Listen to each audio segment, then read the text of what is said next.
Assalamualaikum warahmatullahi wabarakatuh. Saya Fathiatur Rahmah, perwakilan dari kelompok 5, ingin memaparkan materi tentang fonem dan alofon dalam ilmu aswat. Yang pertama, saya akan menjelaskan tentang fonem. Apa itu fonem? Menurut Verhaar, fonem adalah suatu bunyi yang mempunyai fungsi untuk membedakan kata-kata yang lain. Kemudian jenis-jenis fonem. Dalam bahasa Arab, fonem dibagi menjadi dua kelompok, yaitu fonem segmental dan suprasegmental. Yang pertama, fonem segmental atau bunyi konsonan dan bunyi vokal disebut segmental karena fonem tersebut bisa dipecah lagi menjadi unit-unit terkecil seperti dalam kata kataba yang bisa dipecah menjadi komponen terkecilnya yaitu kaf, fathah, ta fathah, ba fathah. Fonem ini disebut juga fonem bersusun karena fonem ini ada dalam sebuah ungkapan dengan bentuk bersusun sehingga membentuk sebuah ungkapan seperti kata tadi kataba menjadi kataba dengan fonem dengan unit-unit terkecilnya yaitu kaf fathah, ta fathah, ba fathah. Dalam bahasa Indonesia artinya menulis. Fonem bersusunnya yaitu menulis menjadi unit-unit terkecil yaitu M, E, N, U, L, I, S. Yang kedua adalah fonem suprasegmental, fonem yang menyertai bunyi segmental. Disebut juga fonem suprasusun, yang termasuk fonem suprasegmental yaitu tekanan, nada, intonasi, dan jeda. Seperti dalam contoh berikut ini, ada kata mudirun, al-madrasatun, al-jadidatun. Jika nada, tekanan, intonasi, dan jedanya berbeda, maka maknanya pun akan berbeda. Contohnya, mudirun al-madrasatul jadidah. Maka kata al-jadidah tersebut merupakan sifat dari kata al-madrasah.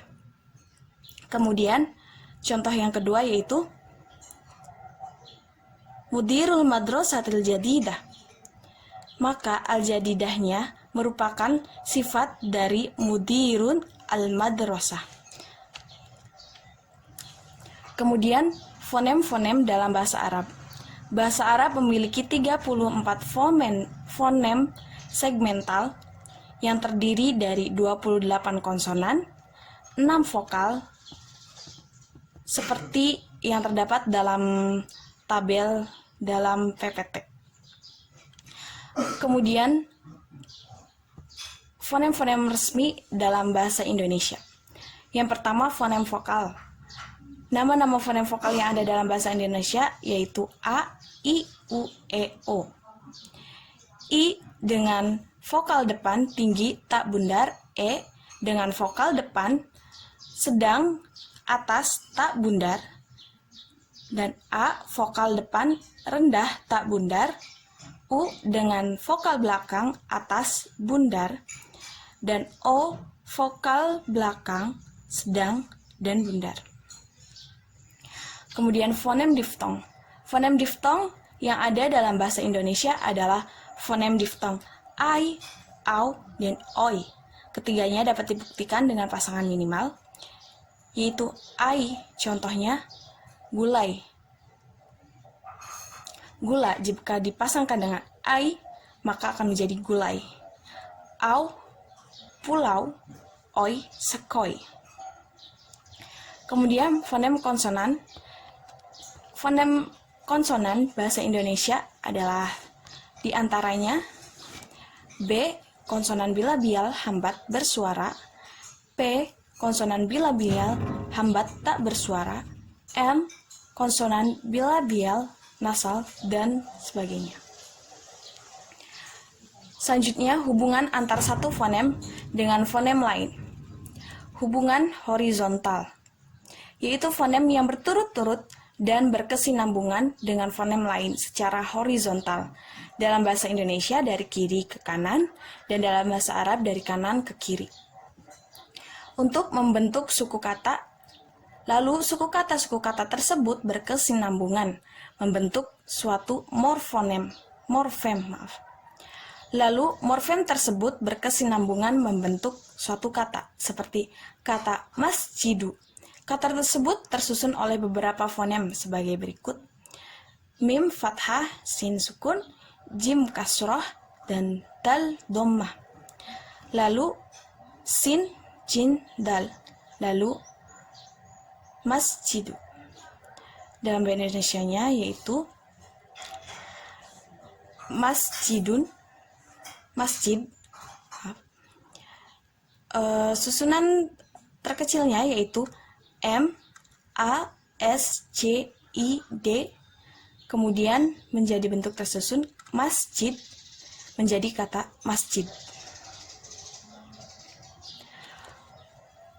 Selanjutnya hubungan vertikal, yaitu hubungan yang nampak ketika suatu tempat fonem diganti oleh fonem yang lain di dalam sebuah kata, baik di awal, di tengah, maupun di akhir. Sehingga dengan pergantian fonem tersebut menyebabkan makna yang berbeda. Seperti dalam contoh, kali, kata kali, jika huruf pertamanya yaitu K diganti menjadi T, akan menjadi tali. Kemudian kata tali, jika huruf L dalam kata tersebut diganti menjadi P, maka akan menjadi tapi, dan selanjutnya. Kemudian yang kedua yaitu alofon.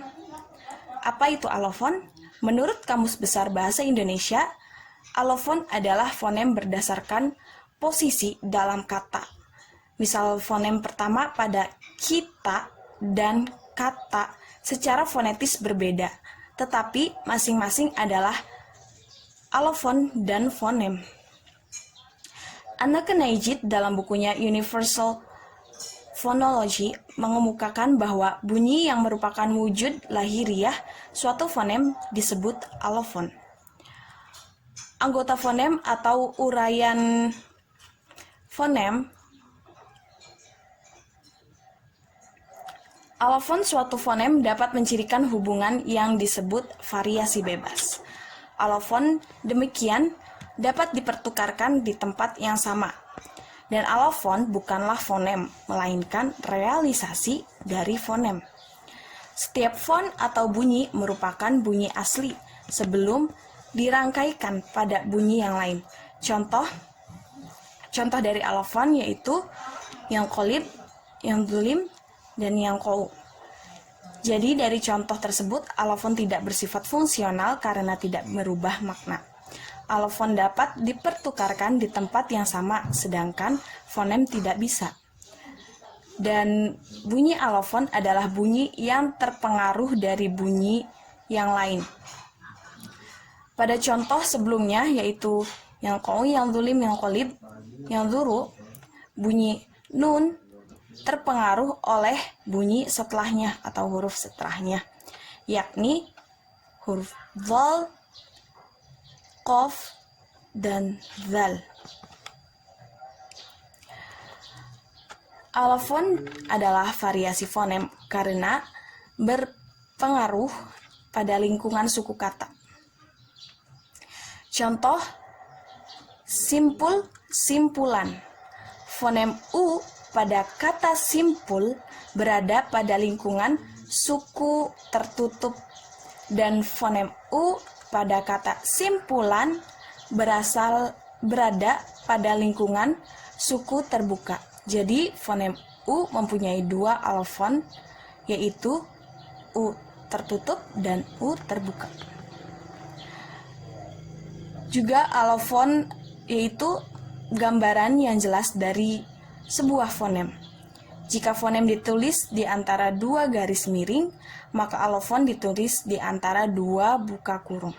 Seperti contoh fonem nun yang menjadi contoh dalam beberapa alofon berikut, yaitu Alofon nun merupakan bunyi bibir jika dalam kata yunbitu. Alofon nun merupakan bunyi rongga mulut jika dalam kata yangkolu. Alofon mim merupakan bunyi bibir dalam kata mimba'di. Demikian pemaparan dari saya. Kurang lebihnya mohon maaf. Wassalamualaikum warahmatullahi wabarakatuh.